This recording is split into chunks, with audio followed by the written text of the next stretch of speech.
먼저 고린도서 13장 4절부터 말씀 보시겠습니다. 사랑은 오래 참고 사랑은 온유하며 시기하지 아니하며 사랑은 자랑하지 아니하며 교만하지 아니하며 무례히 행하지 아니하며 자기의 유익을 구하지 아니하며 성내지 아니하며 악한 것을 생각하지 아니하며 불의를 기뻐하지 아니하며 진리와 함께 기뻐하고 모든 것을 참으며 모든 것을 믿으며 모든 것을 바라며 모든 것을 견디느니라. 아멘. 그 에베소서 말씀은 나중에 보겠습니다. 지금 넘기면 나오죠. 그냥 같이 한번 읽어보시겠습니다. 시작. 그러므로 사람이 부모를 떠나 그의 아내와 합하여 그들이 한 육체가 될지니 이 비밀이 크도다. 나는 그리스도와 교회에 대하여 말하노라. 아멘. 오늘 제목은 부부 행복 거저 주어지지 않는다.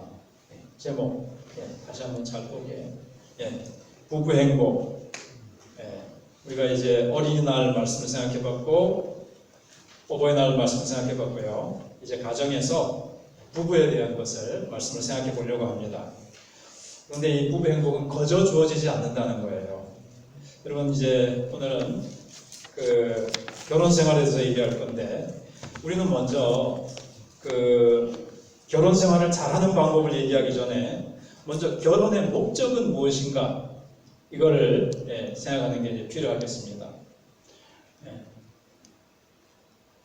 그래서 이 질문에 충분히 대답하기 위해서는 하나님이 뭐라고 말씀하시는가, 성경은 어떻게 결혼의 목적에 대해서 말씀하시는가가 중요하겠죠. 하나님을 모르고 성경을 모르는 사람들은 결혼의 목적이 이거다 저거다 얘기하지만 가장 정확한 결혼의 목적은 하나님이 말씀해주고 있거든요. 그래서 창세기에 보시면 이제 하나님의 뜻을 우리가 엿볼 수가 있습니다. 그래서 넘겨보시면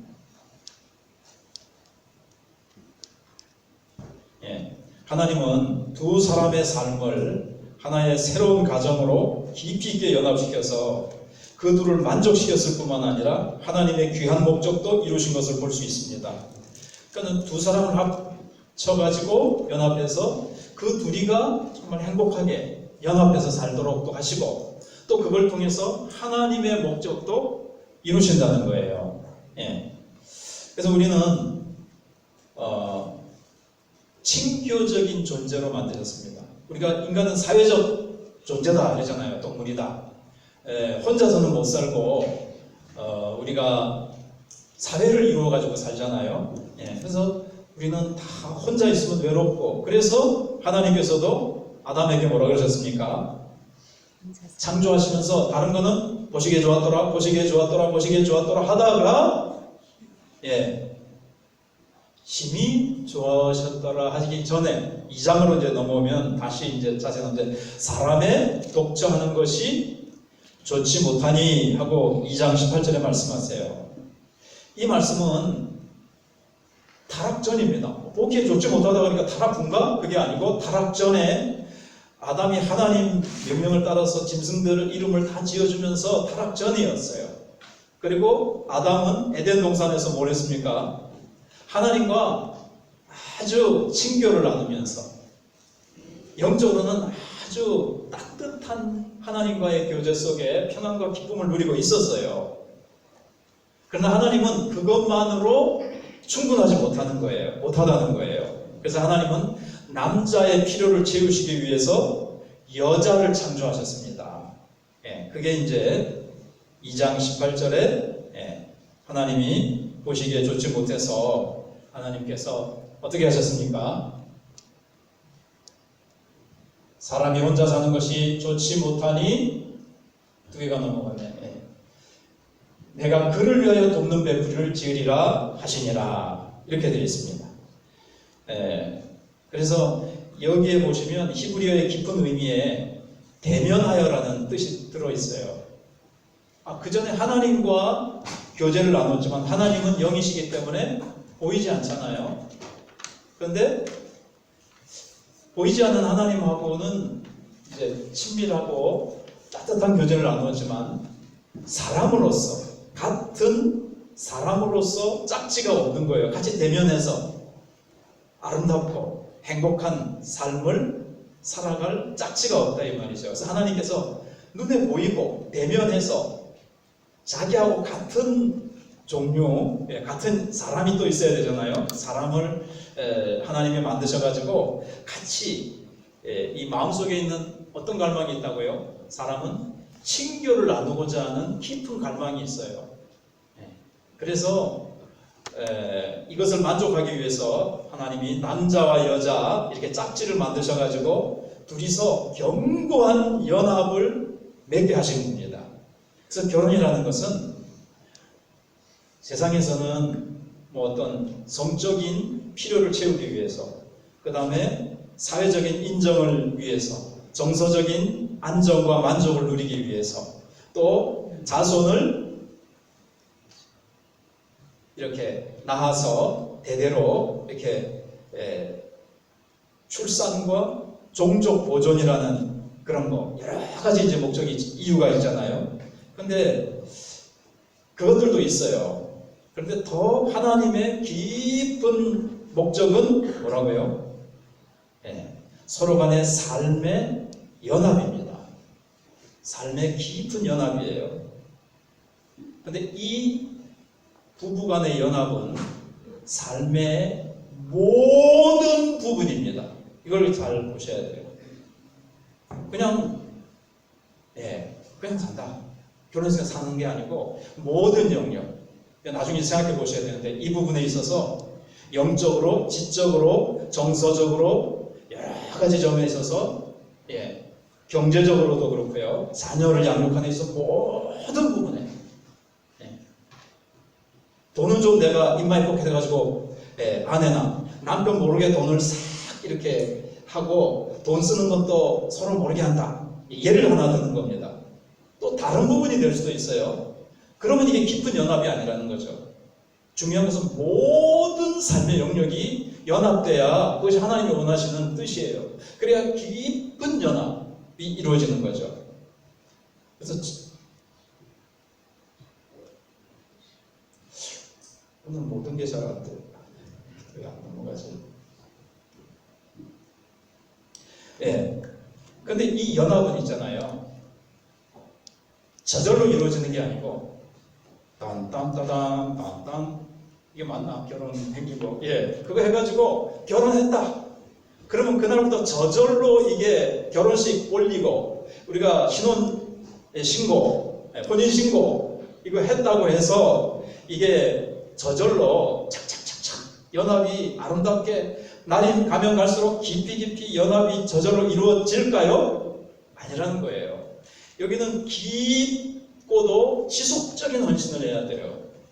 처음에는 가령 1년에는 콩깍지가 씌어가지고 너무 사랑해 이러면서 막 깊이 서로 봉사하고 헌신하고 양보하고 이러다가 이제 나중에 그 헌신이 멈춰졌다, 약해졌다. 그럼 어떻게 될까요? 이 연합은 견고하게 이루어질 수 없겠죠.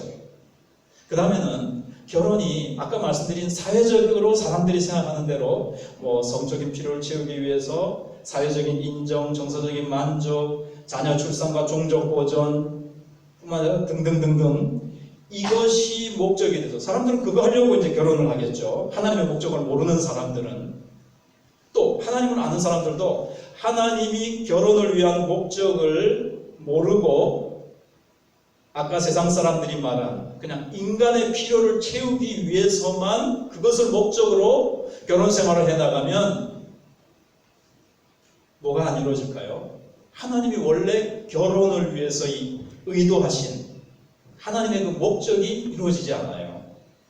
하나님이 의도하신 목적을 이루어야 정말 부부가 모든 영역에서 깊은 하나됨의 연합이 이루어질 때에 천국이 되는 것이고 그 속에서 얼마나 놀라운 기쁨이 있고 가정천국이 되는 거죠.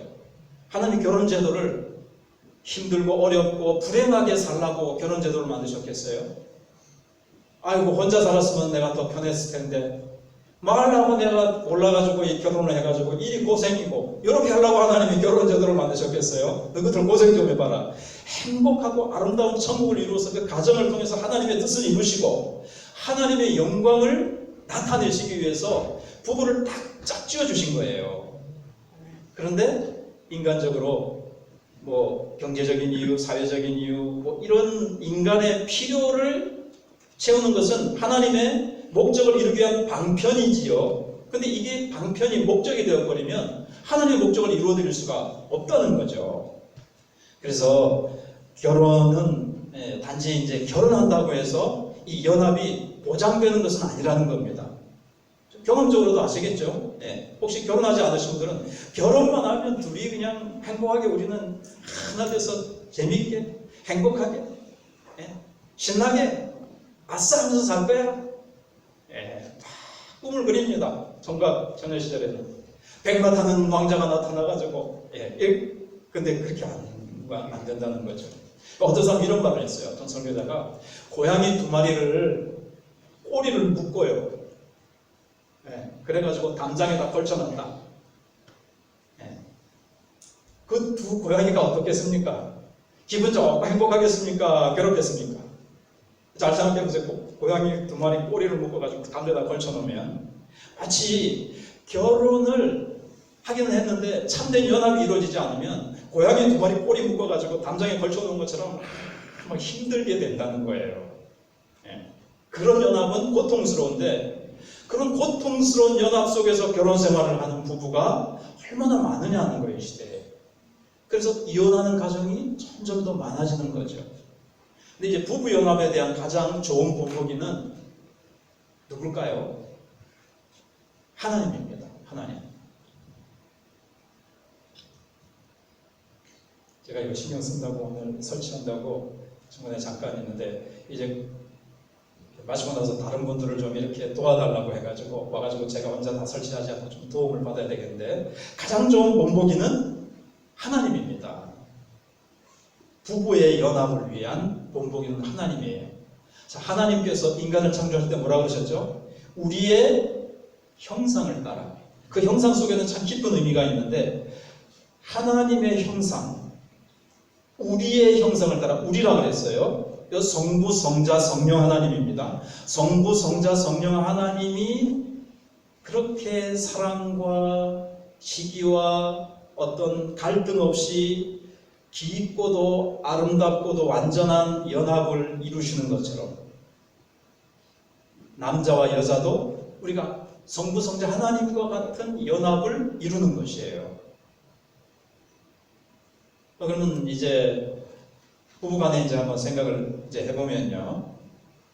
성부, 성자, 성령 하나님, 이게 삼일체 하나님 설명하는 게 참 어렵잖아요. 이해하는 것도 어려운데 이해는 할 수 없습니다. 그냥 하나님이 보여주신 것만 받아들여야 되는데 삼위 하나님, 성부, 성자, 성령 하나님에 대해서 이제 잘못된 두 가지 흐름이 있었어요. 일단 삼위 하나님은 한 분이세요? 세 분이세요? 한 분이세요? 세 분이세요? 한 분이시죠. 근데 우리가 잘못 얘기하다가도 이 설명하다 보면 세 분이라고 하기도 하는데 삼위 한 분이세요. 그 안에 성부, 성자, 성령 하나님이 계세요. 좀 어렵긴 하지만 잘 들어보세요. 삼위 하나님은요 구별되기는 하나 분리할 수 없다. 한번 따라서 해볼까요? 구별되기는 하나 분리할 수 없는 분이다. 분리할 수 없는. 성자 예수님이 우리를 위해서 뭘 하셨죠? 십자가에 못 박히셨습니다. 근데 성자 예수님이 성령님이십니까? 성령님이세요? 그분이세요? 성부 아버지 하나님이 성자 예수님이세요? 성부 하나님이 내려오셔가지고 십자가에 못 박히신 거나 마찬가지입니까? 뭐 마찬가지라고 뜻은 그렇게 할 수 있지만 다르죠. 성부 하나님은 어떤 일을 하셨어요? 우리를 창세로부터 택하시고 그 일을 하셨어요. 아주 크게. 그 다음에 예수님은 택하신 우리를 위해서 내려오셔서 십자가에 못 박혀 죽으셨죠. 성령님은요. 우리를 복음으로 부르셔서 그 십자가에 죽으신 예수님을 믿고 받아들이도록 적용하시는 일을 하세요. 자, 여기 보세요. 구별이 되죠. 각자의 독특한 이 특징이 있단 말이죠. 구별되게 성부 하나님의 사랑, 선택하시고 예수님을 보내어주신 사랑, 예수님은 우리를 위해서 이 땅에 내려오셔서 자신을 십자가에 죽기까지 우리를 위해서 죽어주신 사랑, 성령님은 우리를 부르셔서 믿음을 주셔서 구원받게 하시는 사랑. 근데 구별이 되죠. 근데 분리할 수는 없어요.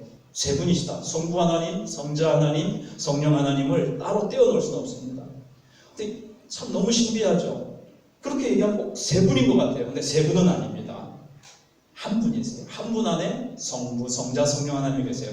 머릿속으로 지금 이해해 보려니까 이해가 온다 안 온다? 안 온다.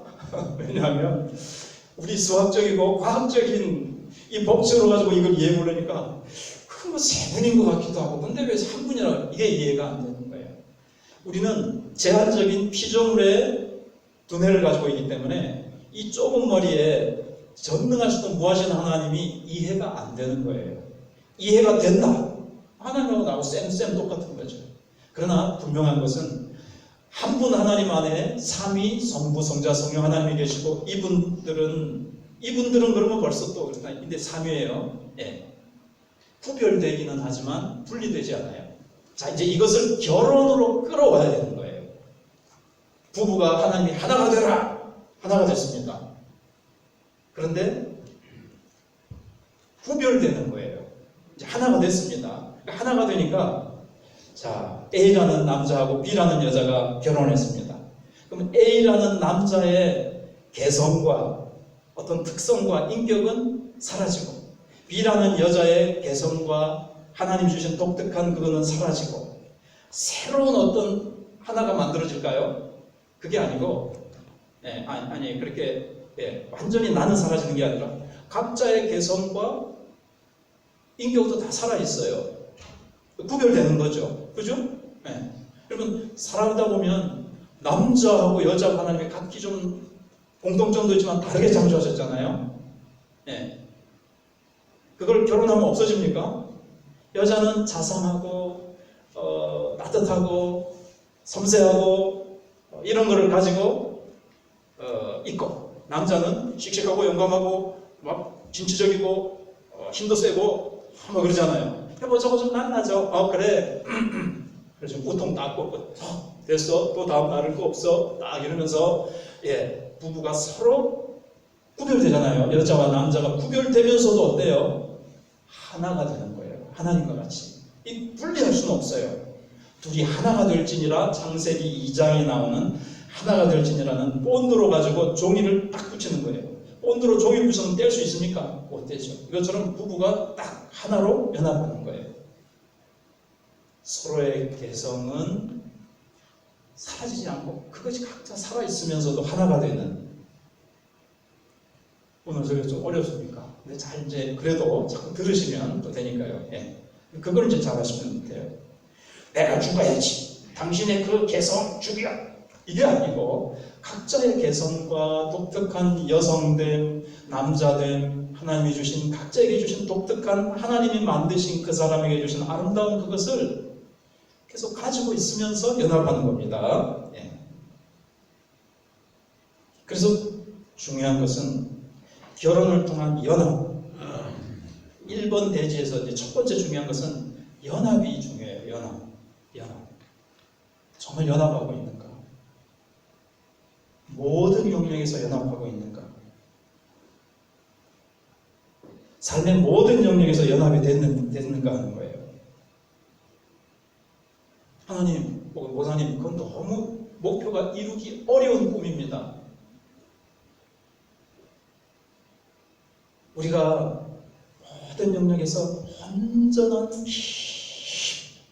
온전한 연합은 내가 살아보니까 안 되더라고요. 그건 이루기 어려운 꿈인 것 같습니다. 이렇게 생각을 하십니까? 적극적으로 노력하면 현실이 될 수 있습니다. 하나님이 할 수 없는 걸 하라고 하셨겠어요? 미국에서 한때 금광을 이제 막 찾아서 떠날 때가 있었잖아요. 그래서 어떤 사람이 이제 금광을 사들여가지고 인부들을 시켜서 금광을 막 파들어 갔습니다. 파도 금강 여기 있다 그랬는데 안 나와. 포기했어요. 철수. 그 다음 사람이 샀습니다. 들어가가지고 1m를 더 파니까는 금강이 나타난 거예요. 그것처럼 여러분들의 결혼 생활도 지금까지 안 됐지만 이제 조금만 더 노력하면 딱 샘물이 터지든지 금강이 터지든지 할 직전에 와 있을 수도 있어요. 포기하지 마세요. 하나님의 뜻인데 포기하면 되겠습니까? 안 돼. 이건 좀 이따 나오겠지만 그 사람은 안 돼. 그렇게 하지 마시고 하나님이 짝지어 주셨는데 저는요 할 의사가 있는데 상대방이 그렇게 할 의사가 없을 거예요. 이렇게 하지 마세요. 왜냐하면 상대방은 안 할지라도 내가 나만이라도 하면 어떻게 될까요? 안 하는 것보다 내가 하는 것만큼 행복해지게 되어 있습니다. 하나님이 내가 상대방은 꿈쩍도 안 해요. 근데 내가 하는 것을 통해서 하나님이 상대방을 변화시켜 가실지 누가 압니까? 예. 그래서 아이고 아무리 해도 꾸떡도 안 하네. 포기야 포기. 안 돼. 저 사람은 안 돼. 이러지 하지 마시고 그 사람은 꿈쩍도 안 할지라도 나는 하나님 앞에서 내가 할 일을 하면 되는 거예요. 그죠? 그럼 하나님 앞에 갔을 때 니도 안 했잖아는 아니고 하나님 너는 할 일을 다 했다 이렇게 될 것이고 내가 하는 것을 통해서 하나님이 변화시켜 가실 겁니다. 기다리면 돼요. 기다리지 못하는 거예요. 그래서 사랑은 오래 참고가 있잖아요. 7절 맨 끝에도 모든 것을 견디느니라. 참고 견디는 게 사랑이에요. 사랑은요 감정이 아니에요. 감정이 물론 따라오긴 하지만 감정에 따라서 움직이는 것이 아니고 에이 기분 나빠 감정에 따라 움직이는 것이 아니고 그거는 태도와 행동입니다. 고린도서 13장 4절로 7절을 보시면요 태도와 행동이에요. 감정은 안 움직여도 내가 행동으로 의지로 가지고 움직여야 되는 거예요. 그래서 내 결혼 생활을 천천히 한번 살펴보십시오. 나의 약점을 이제 알아야 됩니다. 예. 그러면서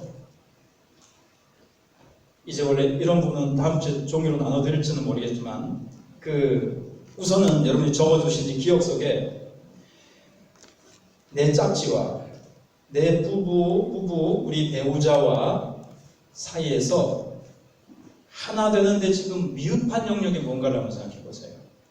영적으로 깊은 연합이 되고 있는지 지적으로 연합이 되고 있는지 지적으로 안 맞으면 한쪽을 키워줘야 됩니다. 어떤 연예인 그 부부는요 남편은 아는 게 많은데 아내가 좀 그랬어요. 근데 아내를 남편이 열심히 도와줘가지고 책을 읽고 공부도 자꾸 하게 해가지고 같이 이제 맞춰간 거죠. 영적으로도 아이고 저 사람 틀렸어.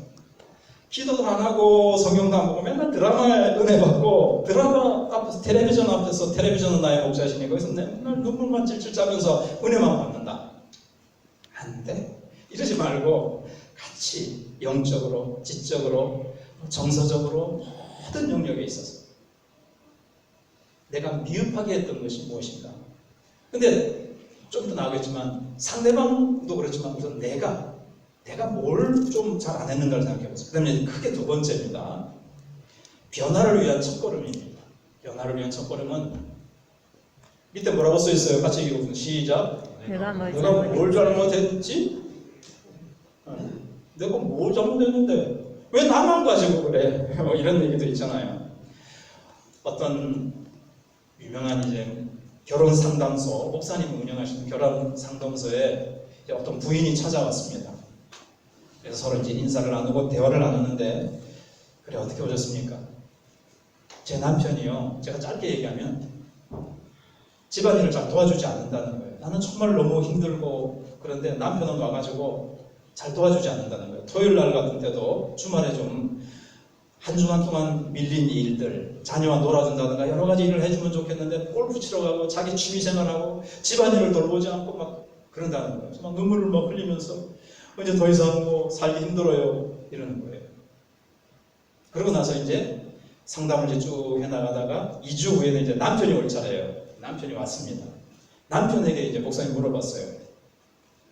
남편은 뭐라 그럴까요?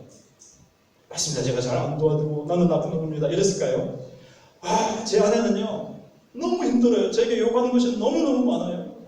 청소기를 가지고 막 집안일을 하고 돌리고 그거 다 끝나기가 무섭게 여보 빨래를 빨리 돌려주지 않고 뭘 해요? 빨래를 막 돌립니다. 그 일이 마치기가 무섭게 여보 선반을 어쩌고 저쩌고 막 이런 너무너무 힘들게 해요.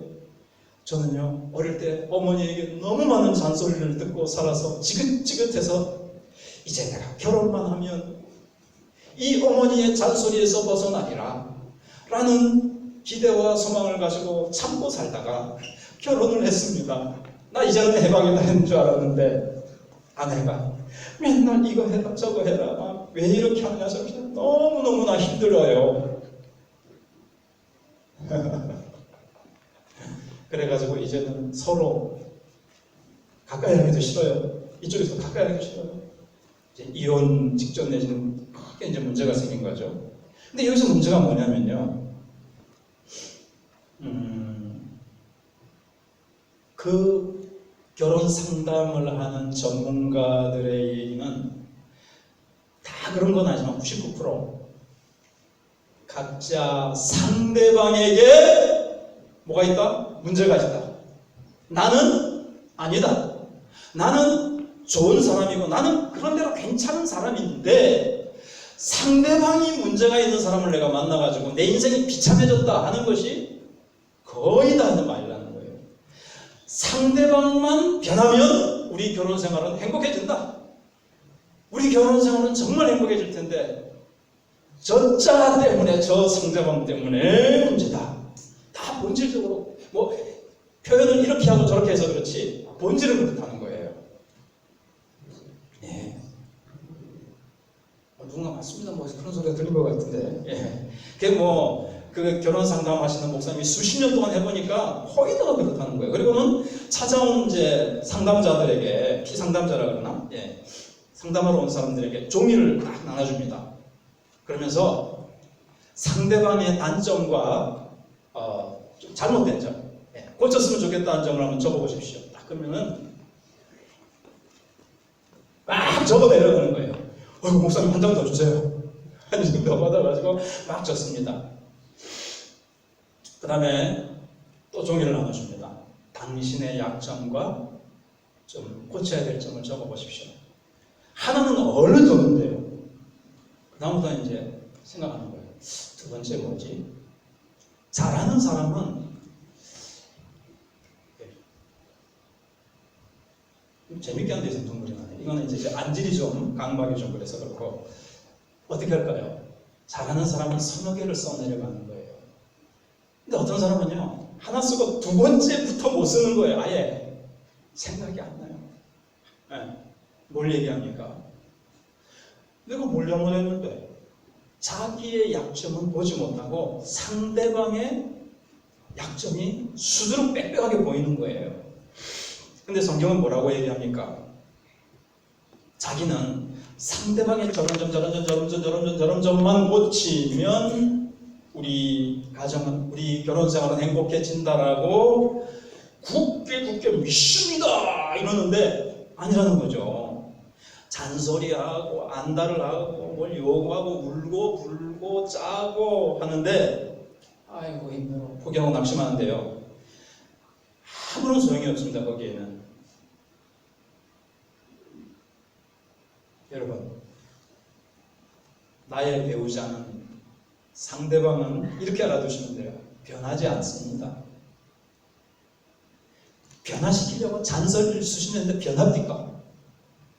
변했으면 은혜고 상대방은 안 변해요. 나만 비참해지는 거예요. 그래서 어떻게 해야 되는가 하면 그러면 상대방은 안 변한다 그러니까 목사님 틀렸네요. 나 포기해야 되겠네요. 저 낙심됩니다. 오늘 낙심될 얘기하려고 설교 지금 하시는 거예요? 뭐예요 지금? 여러분 이러실지 모르겠는데 아닙니다. 배우자의 태도와 상관없이 여러분의 결혼 생활은 지금부터 오늘부터 달라질 수 있습니다. 감이 오세요? 상대방은 꿈쩍도 안 하고 상대방은 변할 생각을 안 해도 어떻게 하면 된다요? 내가 할 수 있는 건 내가 하면 둘 다 전혀 노력을 안 하니까 변화가 없는 거고요. 나부터 사실은 나부터예요. 나부터 하기 시작하면 변화는 오잖아요. 내가 뭔가를 시작했잖아요. 변화가 오겠습니까? 안 오겠습니까? 오죠. 그래서 마태복음 7장 1절로 5절 우리가 잘 아는 말씀, 예수님이 하신 말씀 한번 읽어보겠습니다. 시작. 비판을 받지 않으려거든 비판하지 마라. 잠깐만요. 여기서 형제라는 말을 배우자. 상대방으로 바꿨습니다. 제가 읽겠습니다. 2절 다시 시작. 1절부터 다시 시작. 비판을 받지 아니하려거든 비판하지 말라. 너희의 비판하는 그 비판으로 2절 너희가 비판하는 이게 두 개씩 넘어가서 그래. 이게 좀 좋은 거를 좀 써야 되는데 다시 또 안 넘어가나? 2절 성경책 펴서 너희가 비판하는 그 비판으로 너희가 비판을 받을 것이요 너희가 헤아리는 그 헤아림으로 너희가 헤아림을 받을 것이니라. 살짝 넘겨서 어찌하여 배우자의 눈 속에 있는 티는 보고 내 눈 속에 있는 들보는 깨닫지 못하느냐. 4절 보라 내 눈 속에 들보가 있는데 어찌하여 배우자에게 말하기를 나로 내 눈 속에 있는 티를 빼게 하라 하겠느냐. 넘기셔서 외식하는 자여 먼저 내 눈 속에서 들보를 빼어라. 그 후에야 밝히 보고 배우자의 눈 속에서 티를 빼리라. 아멘. 5절에서 가만 보세요. 앞에서 나왔지만 빨간색으로 안 했지만 잘 외식하는 자여 그 다음에 뭐라고 돼 있죠? 외식하는 자여 그 다음에 뭐예요? 먼저. 누구 먼저? 네 먼저가 아니고 나 먼저. 행복한 결혼생활이 되기 위해서는 너 그거 바뀌어야 돼. 당신이 변화되면 우리 가정은 행복될 수 있어. 나는 문제 없어. 어떻게 이렇게 본다는 거예요. 나는 문제가 있긴 해. 나는 5%, 당신은 상대방은 몇 프로? 95%. 오늘 심각해지는 것 같아서 제가 좀 웃깁니다. 개그처럼. 상대방은 95%, 나는 5%. 나는 괜찮은 사람, 당신이 문제. 그래서 우리 가정은 불행해. 이렇게 생각한다는 거예요. 근데 보세요. 성경은 네가 95% 들보, 내 눈에 들보, 상대방은 T, 상대방은 5%, 95%인 내가 5% 보고 문제야 그런다는 거예요. 근데 설사 이렇게 해봅시다. 팩트를 해보니까 정말 상대방이 95%고 내가 5%예요. 그렇다 할지라도 당신이 95%니까 당신부터 하기 시작해야지. 맞아요. 예수님 말씀하고 아니라는 거예요. 설사 내가 5%고 상대방이 95%다 할지라도 누가 먼저? 나부터 그 5%를 하나님 앞에 내어놓고 기도하고 하나님 앞에 내어놓고 회개하고 하나님 앞에 회개했으면요 오늘은 상대방에게 찾아가야 됩니다. 상대방에게 어떻게든지 기도 많이 해가지고 성령 충만해가지고 내 힘으로 안 됩니다. 특히 자존심이 있잖아요. 사람들이 다 자존심이 있는데 하나님 기도하니까요. 하나님이 내 부족한 점과 잘못된 점을 다 깨닫게 해주시는데 참 이게 지금까지 결혼생활을 하면서 뭐가 쌓이는 줄 아세요? 제가 이제 줄여서 하는데 벽이 쌓여 있어요. 벽은 벽돌로 가지고 한 장 한 장 쌓아 올리는데 이런 사건, 사소한 작은 사건들이 쌓이고 쌓여서 됩니다. 벽이 한 번에 빵! 요즘 조립식은 뭐 큰 거 하나 될지 모르지만 판넬 원래는 벽은 한 장 한 장 벽돌을 쌓아 올리잖아요. 그게 쌓아 올려진 거예요. 일단은 벽은 이제 지금 허물어야 돼요. 벽을 허물어야 돼요. 들어보니까 이거 참 보통 일이 아니네. 이건 큰일이네. 오늘 말씀 괜히 들었어. 이거 이제 하려면 이제 어떡하지? 하나님 뜻은 알았는데. 그러나 여러분, 예수님이 마태복음 7장 끝에서 내 말을 듣기만 하는 자는 모래 위에 세운 자. 그럼 듣고만 가실 수 있어요. 여러분의 가정은 변하지 않을 겁니다. 듣기만 하는 자, 모래 위에 세운 자, 아무 소용없다 그랬어요. 듣고 행하는 자가 되어야 된다 그랬습니다.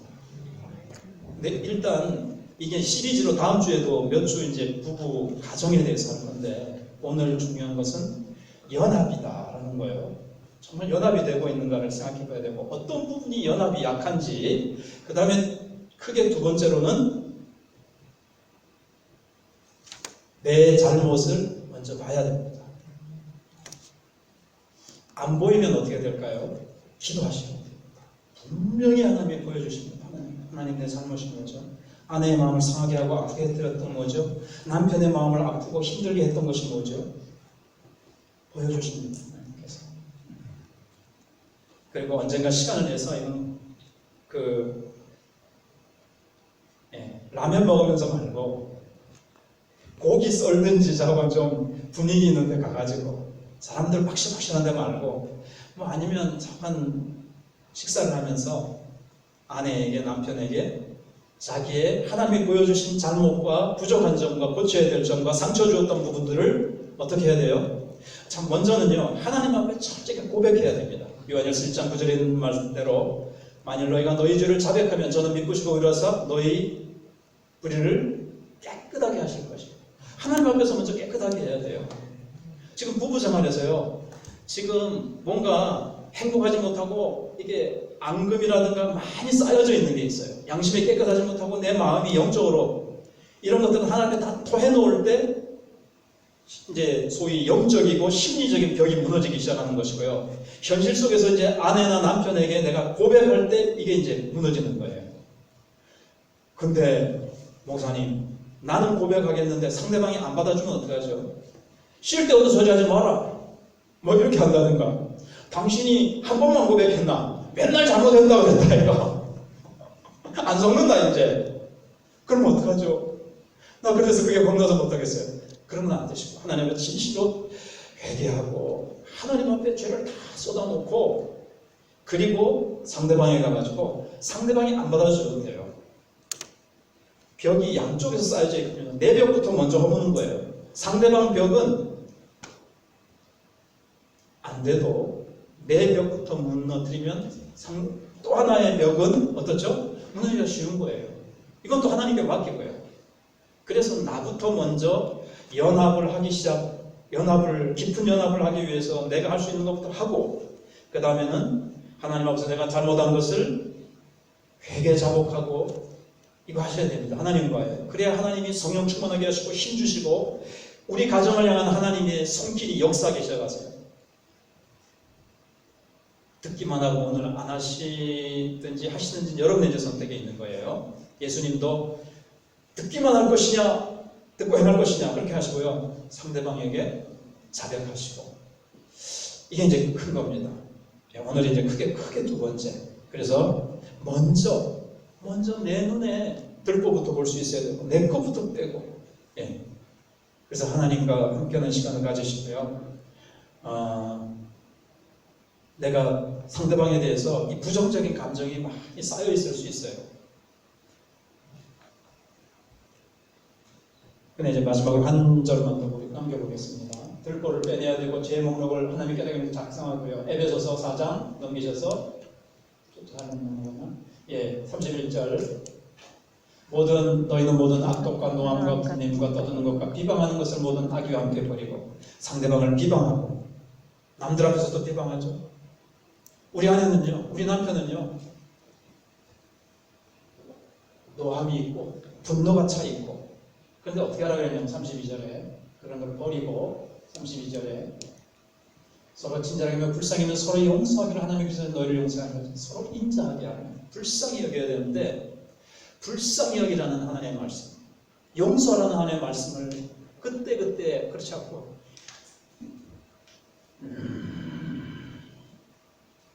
참는다면 그럴 수 있는, 이게 이제 쌓여 있을 수가 있어요. 이게 이제 그래서 부정적인 감정이 가지고 있을 수 있는데, 그동안 용서하지 않고 불쌍하지 여기지 않았던 그것을 선택한 사람은, 허용한 사람은 나예요. 그래서 이게 쌓인 거예요. 많이 쌓여가지고 부부간에 벽이 생겼습니다. 깊은 연합이 안 됩니다.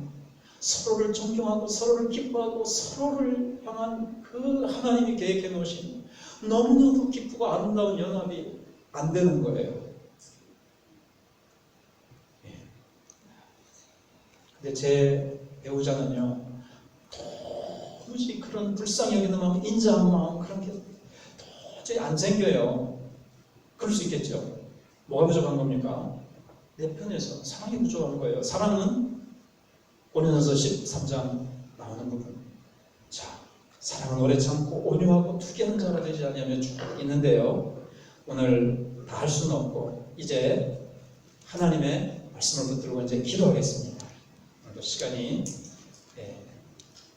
어느 정도 됐기 때문에 처음에는 뭐였습니까? 하나님 부부와의 연합입니다. 정말 깊은 연합.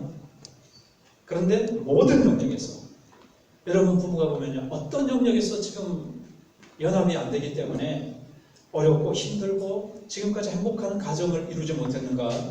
하나님 앞에서 지금 생각이 잘 안 나시면 기도하시면 생각나게 하실 겁니다. 두 번째는 변화를 위해서 내가 먼저입니다. 상대방 때문이 아닙니다. 상대방 때문이랄지라도 그러나 내부터 먼저 회개하고 주님 앞에서 내 고쳐야 될 점을 깨닫게 해주십시오. 하나님, 내가 상대방에게 아프게 했던 부분이 분명히 있을 겁니다. 내가 완전하지 않기 때문에 그런 부분들을 깨닫게 해주시고 하나님 앞에 회개하고 아내와 남편에게 그 부분을 여러분 고백하십시오. 고백하셔야 됩니다. 그러면 여기 허물어질 겁니다. 인생은 길지 않습니다. 누구를 미워하면서 살기에는 인생이 너무 짧습니다. 사랑하며 행복하게 살아도 짧은 인생인데 왜 미워하며 서로 대화가 없이 냉랭하고 침침하게 그렇게 살 것입니까? 하나님 가정을 가장 창조 후에 첫 번째 세우신 기관입니다. 천국을 이루며 행복하게 살며 하나님의 영광을 드러내며 살라고 하나님이 주신 이 가정을 왜 그렇게 살지 못했을까요? 상대방 때문입니까? 나부터라고 먼저 생각하시고 하나님 기도하겠습니다. 하나님, 나의 잘못을, 나의 부족을 깨닫게 해주시고 하나님, 나부터 먼저 손대게 하시고 나부터 먼저 가게 하시고 하나님, 나부터 회개하게 하시고 나부터 기도하게 하시고 나부터 용서하게 하시고 나부터 상대방을 존중하면 상대방을 향해서 사랑으로 그렇게 감싸 안아주고 용서하고 불쌍히 여길 수 있게 주시옵소서. 나는 지금까지 상대방이 문제라고 생각해봤습니다. 그러나 문제는 나였습니다. 나부터 변화되게 해주시옵소서. 나부터 변화되게 해주시옵소서. 우리 그렇게 기도하는 하나님 그렇습니다. 하나님 늘 상대방을 생각하며 상대방의 단점을 상대방의 결정을 생각하면서 아버지 하나님 비난하고 정죄하고 상대방을 변화시키려고 했고 상대방의